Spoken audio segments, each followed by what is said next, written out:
Hello everyone, Jake with Jim Bits Racing here again. Welcome back to the shop. I've been organizing again, so it's a mess.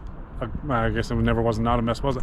So we're going to push the notch back out of the way because we've got some basic suspension work. We're going to go over just kind of basic suspension angles and stuff like that for you. Just basics, just so you kind of get to understand when people say something you like in an alignment shop or something. So Thunderbird it's going to get in alignment, but right now it needs the toe fixed because we were able to score a deal where we landed, and you can't see anything through the window, a pretty cool Super Coupe steering wheel. So it looks a little bit better.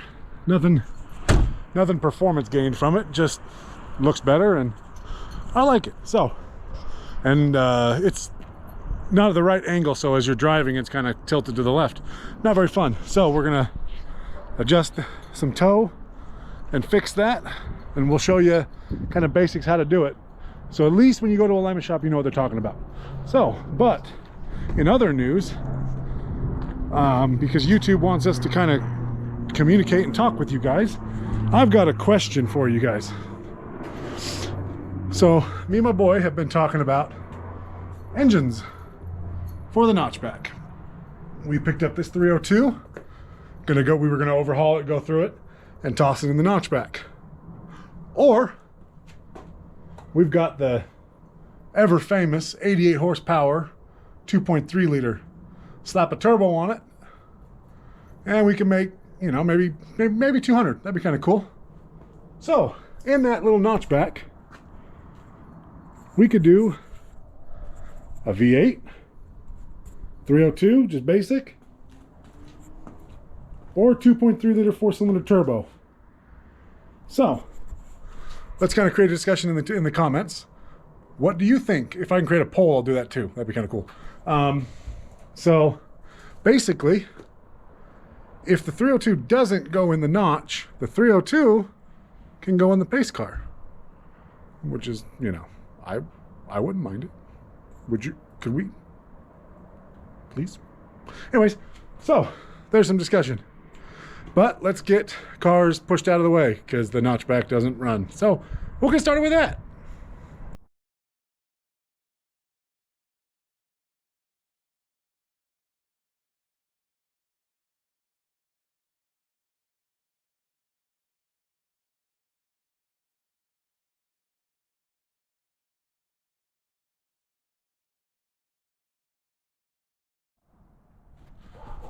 All right, now we got the bird in the air. Let's talk about alignment angles and wheel angles.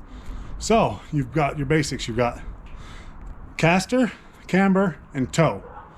Now, each of these refer to a basic angle of either the wheel or the suspension. So we'll start off with caster, as it's the one, we'll go in the order of what you'd adjust in an alignment. But we'll talk about which ones you'd mainly worry about. So here we go.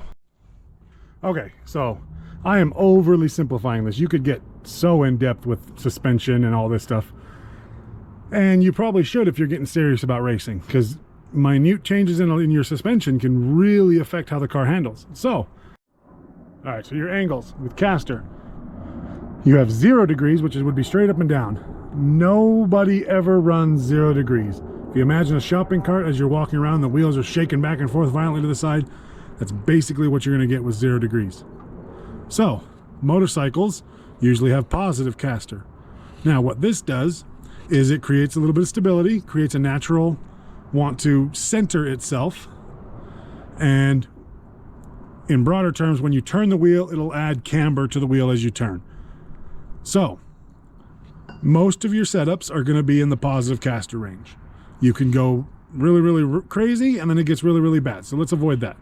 You're going to want something in the, generally most cars are in the 1.5 to 3 degrees. That's generally where you're at. Some cars go to extremes of like 5 or 6 degrees, but usually for your basic alignments, the caster is going to be left alone unless it's adjustable, but for the most part it will be left alone.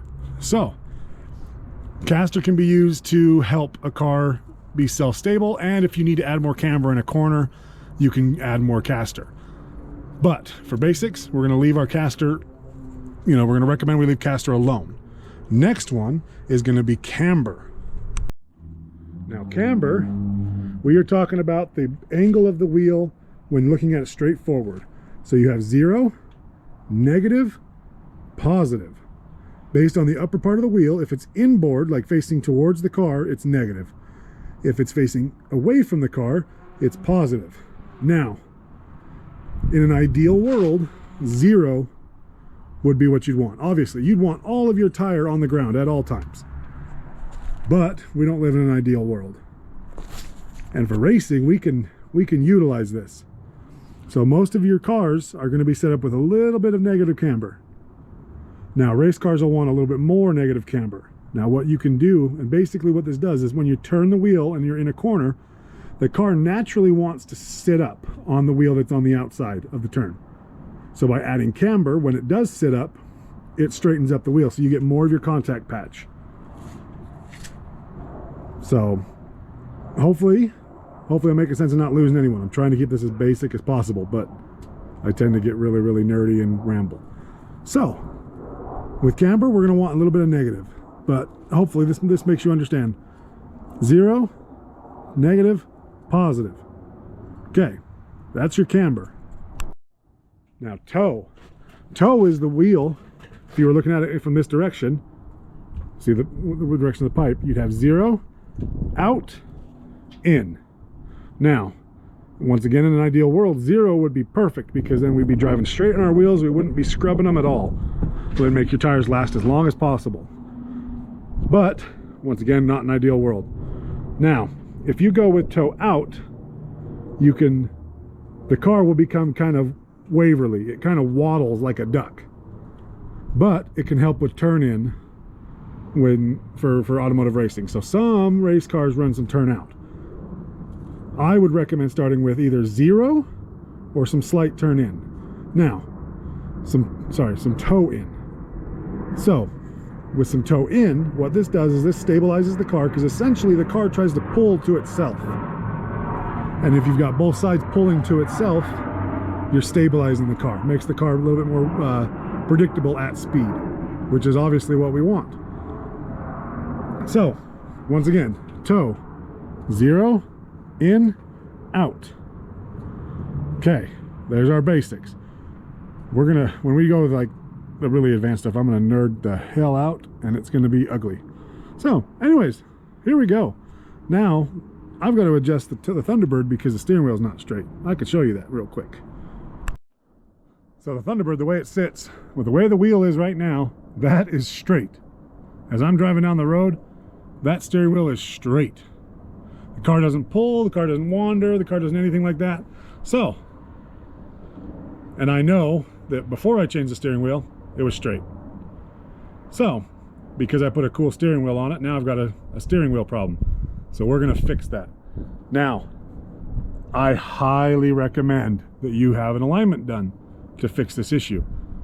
I'm gonna show you a backyard way that can get you close if your alignment is in good shape, like mine. So what we're gonna do is we're gonna adjust the toe on this vehicle, and we're gonna move that steering wheel and keep our alignment as close to straight as possible. All right, so once again, if you're not completely comfortable doing this, go to an alignment shop to have this done. They will make sure that it's done accurately and professionally and safely, because I don't want any of y'all getting hurt. So, but here's basically what we're going to do. Each tie rod, this is your inner and your outer. Each tie rod has a threaded portion that makes it adjustable. There's this lock nut that locks the inner to the outer, prevents it from moving around. So what we're going to do is we're going to adjust both sides. We're going to do that evenly. I'm going to count turns each way, and I'm going to move this wheel and that wheel and the other wheel in the same direction. That theoretically keeps both tires at the same distance, because you're doing the same amount of turns, same amount of threads, and in theory keeps the steering wheel, or moves the steering wheel while not affecting your alignment. Now, it's never an absolute science because we're not doing this with any kind of measurements, any kind of deals or anything like that.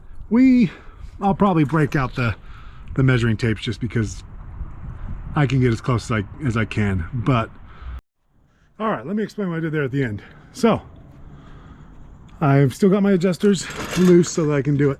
One thing I did is I marked on the tie rod with just a piece of tape one threaded section, so that essentially tells me how many turns I would go from that.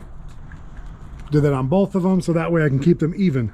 Now, what I ended up doing, I remembered doing this a long time ago and I forgot to mention it. What I did with these 2 tape measures, I have a string alignment kit for when I do my race cars and stuff, so I can do minor adjustments at the track. But that comes with 2 calibrated tape measures. Now what I can do with that is they're supposedly identical to each other.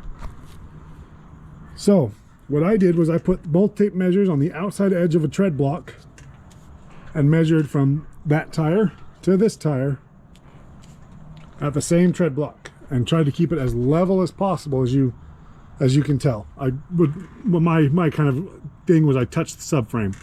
That doesn't necessarily in reality really mean level, but it's a good ballpark. And what I did was I measured that and got those two readings, front and back of the tire, as close to each other as possible. Effectively, what that means is that the front of the tire and the back of the tire are the same distance apart from either side, which would set me at a 0 toe. So I'm a little toed in, my front's a little bit closer than my rear, which is good. So when I go to the alignment shop, we get the alignment paperwork. Hopefully I have some time to upload that, or I might include in the next video a quick little how well did I do type thing. So what that does is that gets me close enough, ballpark enough, that I can drive this to an alignment shop. So hopefully that makes sense. We'll go into a lot more in-depth stuff as it gets a little bit deeper involved. So next up, we've got brake flushes to do. Williams Mustang needs some fluid, and we might as well do the Thunderbird because I've never changed the fluid, I just bought it. So we're going to put some .4 fluid in there. It's got a higher boiling temp to help keep you safe at the racetrack and prevent you from boiling your brake fluids. I'll go into a little bit more details over that. We'll probably even test the fluid before we do it to see how much moisture they've accumulated. It's kind of a cool little process. So hopefully you've enjoyed this video. Hopefully it hasn't been too complicated, and hopefully I didn't ramble too much because we all know that's my problem. Now, please like, comment, subscribe. Once again, we've passed 105 subscribers now, and it's cool to kind of see us keep going and going. I'd like to see the channel keep getting bigger and bigger and bigger, and get more people interested, involved, and see that racing is achievable at a hobby level, that anyone can go out and enjoy this, and you don't have to break the bank account to do it. So, like the video, share with your friends and family. Definitely those that want to get involved in racing, show them the videos. Let's see, have them comment on the videos, ask me questions. If you have questions about what specifically we need to do, I can focus on videos for that. I do have a couple tech videos I need to do. I've got a new headset mics for me and William when we go autocrossing so that we can talk to each other when we're riding with each other, so that I can help him advance at a quicker pace. And also, when we go, they don't go in your ear, they just sit on the outside. It's kind of cool. We can give that to instructors for him, because sometimes it's beneficial if dad's not the one doing the instructing. So we can do that and give that to the instructor so they can more easily talk to him during maneuvers and not have to yell over the car. So got some cool stuff. We also have a GoPro 360 that we can start filming some outside footage with and get kind of a 360-degree view of what the car's doing. I've got a couple videos where I did an attempted one with this camera on my old Civic. But now that I've got a 3D one, we can kind of get some different views. It'd be kind of cool to see. And yeah, so that covers it. So thank you all for coming in this weekend. I do apologize it's a little bit shorter, but you know what? I think short and sweet's kind of the thing right now. We can go into more longer videos when we get into very, very specific features. So back in the comments. Remember, I want to know your opinion. The 302 V8 or the 2.3 liter with a turbo. Both of them are going to be aimed at around 250 wheel. So, because we want to keep it in a specific class, and that's the way we do it. So, let me know what you think. V8, 4-cylinder, turbo. V8, 4-cylinder. Okay, you guys get it. So, thank you once again. Appreciate you guys coming out. I've said this like 7 or 8 times now. Let's see you guys out on track, and let's go racing.